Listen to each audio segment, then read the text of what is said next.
दोस्तों साथियों अस्सलाम वालेकुम। मैं अपने चैनल दस्तक वेद इफ्तिखार मिर्ज़ा के साथ अडवा कनाडा से आपकी खिदमत में हाजिर हूँ। गुजारिश है कि मेरे चैनल को सब्सक्राइब करें और अपनी कीमती राय से मुस्फिज करें। आज का अहम सवाल, क्या अदालत अपने चेहरे पर लगा हुआ बदनुमा दाग धो पाएगी कि नहीं, और वह दाग कौन सा है, इसका मैं जिक्र करूँगा। और मियां नवाज शरीफ साहब की अपने सियासी मुखालफिन के साथ मुलाकातें जारी, और ये ग्राउंड किसने सेट की, और इलेक्शन के हवाले से एक अहम पेशरफ्त, और इमरान खान नियाजी के लिए एक हर एक आने वाला नया दिन एक बुरी खबर लेकर तुलू हो रहा है, वो कैसे। और मज़ाहर अली नकवा अकबर नकवी रेफरेंस के अंदर एजाजुल एहसन की बेंच के अंदर शमूलियत बहसीत मेंबर चैलेंज, इन तमाम पॉइंट्स को मैं डिस्कस करूंगा आज के इस वीलॉग में। तो सबसे पहले मैं जिक्र करता हूँ जनाब मियां नवाज शरीफ साहब का ही।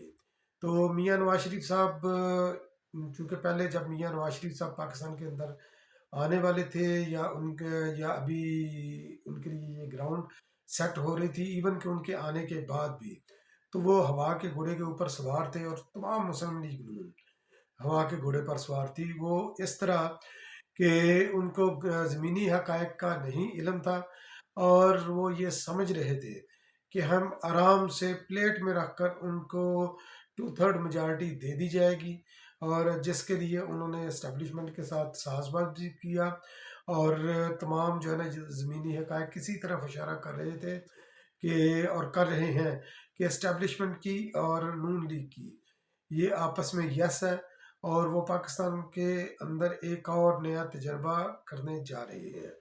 मगर बिलावल भुट्टो जरदारी साहब उनके इन मजमूम इरादों के सामने दीवार बनकर खड़े हो गए। पाकिस्तान पीपल्स पार्टी दीवार बनकर खड़ी हो गई। बिलावल भुट्टो जरदारी साहब इस वक्त पॉलिटिकली एक्टिव हैं, जबकि मियां नवाज शरीफ साहब ने 21 अक्टूबर को अपने आने के बाद जो जलसा किया अपनी आमद के ऊपर, तो उसके बाद बिल्कुल वो सियासत के पर्दा स्क्रीन से बिल्कुल गायब है, यानी कि अवामी सतह के ऊपर। बाकी उनकी एक्टिविटीज़ वगैरह जो है ना ये लाहासिल जारी है। जिस तरह उन्होंने बलूचिस्तान के अंदर भी अपनी तरफ से एक्टिविटी शो करने की कोशिश की, मगर उसका नतीजा कुछ नहीं निकला, क्योंकि उसके बाद कोई फॉलो अप नहीं हुआ। इसी तरह MQM और सिंध के अंदर भी उनकी एक्टिविटीज़ जो है ना ये एक्टिविटीज़ की हद तक ही रही, मगर वो एक पॉलिटिकल इम्पैक्ट क्रिएट करने के अंदर वो कामयाब नहीं हुई।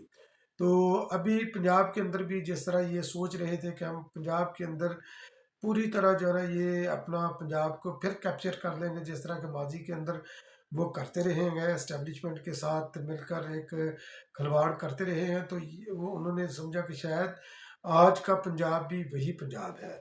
मगर ज़मीनी हकायक जो है ना ये जिस तरह मैंने पहले बोला है कि मुख्तलिफ है।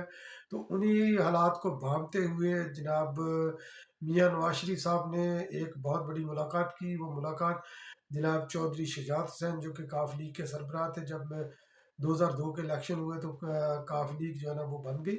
नून लीग के पतन से जो है ना ये काफ लीग ने जन्म लिया। तो उनके साथ उनकी मुलाकात हुई, और उस मुलाकात के अंदर बेसिकली ये एक दो सियासी रहनुमाओं की मुलाकात तो थी, दो सियासी जमातों के बड़ों की मुलाकात तो थी, मगर उसके अंदर जो है ना ये नवीद ये निकली, खबर ये निकली कि मुस्लिम लीग नून ने सरेंडर कर दिया है। सरेंडर किस तरह कर दिया है कि उन्होंने काफ लीग के साथ सीट एडजस्टमेंट जो है ना वो कर ली उन्होंने। इसका जो है ना ये ऐलान इनका हुआ है, या इस तरह पेशरफ्त बहुत बड़ी पेशरफ्त हुई है। और काफ लीग ने अपनी कुछ सीटें कौमी असम्बली की और कुछ सूबाई असम्बली की नून लीग से जो है ना वो मांगी हैं, और नून लीग ने वो सीटें प्लेट में रख कर दे दी हैं। तो ये इस चीज़ की तरफ इशारा है कि नून लीग जो सोलो फ्लाइट लेना चाहती थी पंजाब के अंदर, उस सोलो फ्लाइट लेने के अंदर उसने पहली बार जो है ना ये अपनी शिकस्त तस्लीम की, या बाज़ाब्ता पंजाब के अंदर काफ लीग के साथ से इंतखाबी इत्तेहाद करके सीट एडजस्टमेंट करके, चाहे वो किसी भी ग्राउंड के ऊपर हो, मगर ये कि नून लीग के लिए ये शिकस्त की नवीद है कि पंजाब के अंदर उन्होंने जहनी तौर पर जो है ना उन्होंने शिकस्त तस्लीम कर दी है। तो आगे फिर मैं जिक्र करता हूँ इलेक्शन के हवाले से। इलेक्शन के हवाले से भी जो इस वक्त जो खबर आई है इलेक्शन कमीशन से, वो खबर ये है कि वो 15 या 16 दिसंबर को वो इलेक्शन शेड्यूल का ऐलान कर देंगे, और 17 दिसंबर से जो है ना ये दरखास्तें जो है ना वो कागजात नामजदगी ये वसूल होना और उनका अजरा ये शुरू हो जाएगा। तो फिर उसके बाद जो है ना यकीनी तौर पर ये पाकिस्तान इलेक्शन की तरफ जाएगा। उनको फंड्स वगैरह भी रिलीज़ हो चुके हैं। तो देखते हैं कि अब जब 15 और 16 फरवरी को जब ये इलेक्शन का शेड्यूल अनाउंस करते हैं तो इलेक्शन की डेट क्या अनाउंस होती है। वैसे तो 8 फरवरी की ये इलेक्शन की डेट सुप्रीम कोर्ट के अंदर दे चुके हैं। तो बाकी एक अहम रेफरेंस जो जिसकी समाअत जारी है तो वो रेफरेंस है जनाब मज़हर अली अकबर नकवी के ख़िलाफ़। तो उनके ख़िलाफ़ जो रेफरेंस है, एक तो उन्होंने अपना रेफरेंस भी चैलेंज किया हुआ है कि इसको खुली अदालत के अंदर लगाया जाए ताकि मैं अपने हक़ाइक़ पेश कर सकूं। तो मज़हर अली अकबर नकवी के ख़िलाफ़ जो सुप्रीम जुडिशल काउंसिल के अंदर जो रेफरेंस है उसके अंदर जो है ना ये जनाब एजाजुल अहसन साहब भी उसके मेंबर हैं और जिनका मेंबर बनने को भी चैलेंज कर दिया गया है कि वो इस बेंच के इस जुडिशल जो जो सुप्रीम जुडिशल काउंसिल है वो उसके मेंबर नहीं बन सकते। वजह ये कि मज़ार अली अकबर नकवी के ख़िलाफ़ जो रेफरेंस है कि उन्होंने मोहम्मद अली गुलाम मोहम्मद डोगर सीसीपी को उसके बेंच का वो हिस्सा थे और एजाजुल हसन भी उसी बेंच का हिस्सा थे जिसके अंदर जनाब जो है ना मैनिपुलेट किया गया। परवेज़ लाई की 3 ऑडियो लीक्स जो है ना वो लीक हुई थी। एक तो जनाब परवेज़ लाई की और आबस बैरी जो कि सुप्रीम कोर्ट के सदर थे उनकी, और फिर मज़हर अली अकबर नकवी के साथ। तो और ये सारी चीज़ें जो है ना इस तरफ इशारा करती हैं कि ये एजाजुल हसन एहसन साहब जो है ना इस बेंच के अंदर बैठने के ऊपर उनका जो एतराज़ उठाया गया है वो एक लेजिटिमेट एतराज़ है। अब देखते हैं कि उसके अंदर क्या फ़ैसला होता है। अब इमरान खान न्याजी साहब के हवाले से, इमरान खान न्याजी साहब का हर दिन जो है ना उनके लिए एक बुरी खबर लेकर तलू हो रहा है।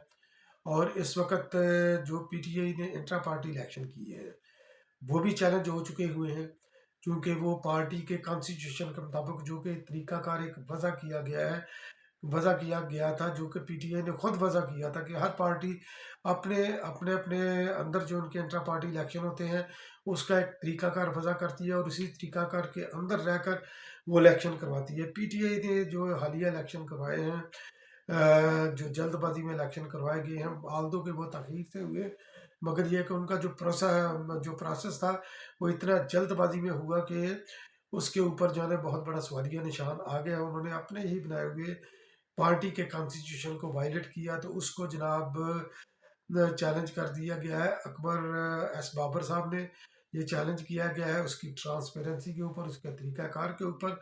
तो अब देखते हैं कि उसके ऊपर जो है ना क्या फ़ैसला होता है। अगर तो ये इलेक्शन कमीशन इन इंतखाबात को कालअदम करार दे देता है जिसके अंदर ये जनाब गौहर अली खान साहब पीटीआई के नए चेयरमैन मुंतखब हुए हैं, तो यकीनी तौर पर जो है ना ये बात इस तरफ ये जाएगी कि पीटीआई ना तो अगले इंतखाबात में होगी और ना ही उनका इंतखाबी निशान बल्ला अगले इंतखाबात में होगा। तो बहरहाल देखते हैं कि इस ज़मन में क्या फ़ैसला होता है। और बाकी तौहीन इलेक्शन कमीशन का जो केस था वो पीटीआई के साबिक चेयरमैन पीटीआई के बानी जनाब इमरान खान न्याजी साहब और फवाद चौधरी साहब के खिलाफ था। तो उसका भी जेल के अंदर जो है ना ये ट्रायल होने जा रहा है। तो जेल के अंदर ट्रायल होगा, इसका मतलब है कि इमरान खान न्याजी के ऊपर जो है ना ये आए दिन जो है ना सख्तियाँ ही सख्तियाँ, आए दिन ही उनके लिए कोई भी दिन उनका जो है ना अच्छी खबर लेकर उनके लिए नहीं आता। और सिर्फ ये ही नहीं, पिछले दिनों एक किताब जो है ना वो रिलीज़ की थी जो अपना हाजरा पानेजई ने, जिसका जिक्र करना भी जो है ना ये इंतहाई गैर मुनासिब है कि उसके कंटेंट्स के ऊपर जिक्र करना। तो उसी को आप ये समझ लें कि उसी की कंटिन्यूटी इमरान खान न्याजी की पहले भी जो है ना कुछ ऑडियो लीक हुई हैं आयला मलिक और दीगर खवातीन के ख़िलाफ़ बहुत ही नाजेबा किस्म की, और एक और ऑडियो जो है ना वो नाजेबा किस्म की तैयार है। तो वो रिलीज़ होने वाली है जो रोंगटे भी खड़े कर देगी। तो वो वीडियो किसी और के साथ नहीं, इमरान खान न्याजी के नंबर 1 वज़ीर के साथ, जिसको इमरान खान न्याजी ने नंबर 1 वज़ीर होने का सर्टिफिकेट भी दिया और अपना जानशीन भी मुकर्रर किया मुराद सईद के साथ। तो मुराद सईद और इमरान खान न्याजी की बाहम गुफ्तगू जो कि कहा जा रहा है कि इंतहाई नाजेबा है, इंतहाई घटिया किस्म की है, ये सुनने वाली नहीं, और इनका जिक्र करना भी जो है ना ये भी नामनासिब होगा। तो ये ऑडियो भी तैयार है, किसी भी वक्त ये रिलीज़ ہو سکتی ہے۔ تو بہرحال دیکھتے ہیں کہ اس کے اندر کیا کیا چیزیں اس کے اندر ہیں جب یہ آڈیو ریلیز ہوگی۔ تو اب میں آتا ہوں عدالت کے چہرے پر لگے ہوئے بدنما داغ کے اوپر۔ عدالت کیا وہ دھو پائے گی کہ نہیں؟ وہ بدنما داغ شہید ذوالفقار علی بھٹو کے عدالتی قتل کا ہے۔ تو شہید ذوالفقار علی بھٹو کو جس طرح ان کا عدالتی قتل کیا گیا اور اس کے اندر اس سازش کے اندر ملوث تمام کرداروں نے اس چیز کا اعتراف کیا۔ جسٹس نسیم حسن شاہ کو ہی لے لیں، انہوں نے یہ اس چیز کا اعتراف کیا کہ ہم پر پریشر تھا، ضیاء الحق نے زبردستی شہید ذوالفقار علی بھٹو کا عدالتی قتل کروایا، اور اس عدالتی قتل کے خلاف جو ریفرنس ہے وہ آصف علی زرداری صاحب نے بحیثیت صدر پاکستان 2011 میں جو ہے نا وہ دائر کیا، جو کہ پھر بعد میں عدالت کے ریکارڈ روم کی زینت بن گیا۔ اس کے اندر اس کے اوپر جو ہے نا یہ منو مٹی بھی اس کے اندر جو ہے نا وہ آ گئی اس فائل کے اوپر، مگر اس ریفرنس کو نہیں سنا گیا۔ بلاول بھٹو زرداری صاحب نے 2019 کے اندر اس کے اندر فریق بننے کی بھی درخواست کی، مگر ریفرنس پھر بھی نہیں سنا گیا۔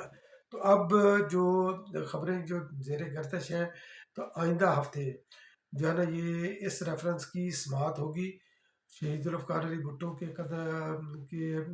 قتل کو عدالتی قتل قرار دینے سے متعلق جو ریفرنس ہے، تو اس کی سماعت وہ سماعت کے لیے مقرر کر دیا جائے گا۔ لارجر بینچ اس کی سماعت کرے گا، اور جس کے سربراہ ہوں گے چیف جسٹس جناب قاضی فائز عیسیٰ۔ تو یہ تاریخ نے ہماری عدلیہ کو ایک بہترین موقع دیا ہے کہ محسن پاکستان اور مسلم امہ کے حقیقی لیڈر اور تیسری دنیا کے حقیقی لیڈر، جس کا بہیمانہ طریقے سے عدالتی قتل کیا گیا، ان کو انصاف دلایا جائے۔ اور شہید ذوالفقار علی بھٹو کی جو ہے نا یہ قبر اس چیز کو پکار رہی ہے کہ میں نے پاکستان کو اپنے پاؤں پر کھڑا کیا، میں نے عدالتوں کو وقار عطا کیا، میں نے افواج پاکستان کا وقار بلند کیا، میں نے پاکستان کی جغرافیائی حدود کا میں نے تحفظ کیا، میں 93,000 کے قریب جنگی قیدی جو ہے نا واضح طریقے سے لے کر آیا، میں نے پاکستان کو اٹامک پاور پاکستان کو بنایا، اور میں نے پاکستان کو مسلم امہ کا میں نے لیڈر بنایا، اور اس کے باوجود میرا عدالتی قتل کر دیا گیا ہے۔ اور اب شہید ذوالفقار علی بھٹو کی روح انصاف کی منتظر ہے۔ اب دیکھتے ہیں کہ اگلے ہفتے جب یہ کیس سماعت کے لیے لگتا ہے تو کیا عدالتیں اپنے چہرے پر لگا ہوا یہ بدنما داغ دھو کر سرخ روح ہوتی ہیں کہ نہیں۔ اس کا میں بھی منتظر ہوں، اس کی پاکستان کی تاریخ بھی منتظر ہے، اس کے یقینی طور پر آپ بھی منتظر ہوں گے۔ تو بہت بہت شکریہ میرا ویلاگ واچ کرنے کے لیے۔ انشاءاللہ پھر کسی اگلے ویلاگ میں آپ کی خدمت میں دوبارہ حاضر ہوں گا، تب تک کے لیے اللہ نگہبان۔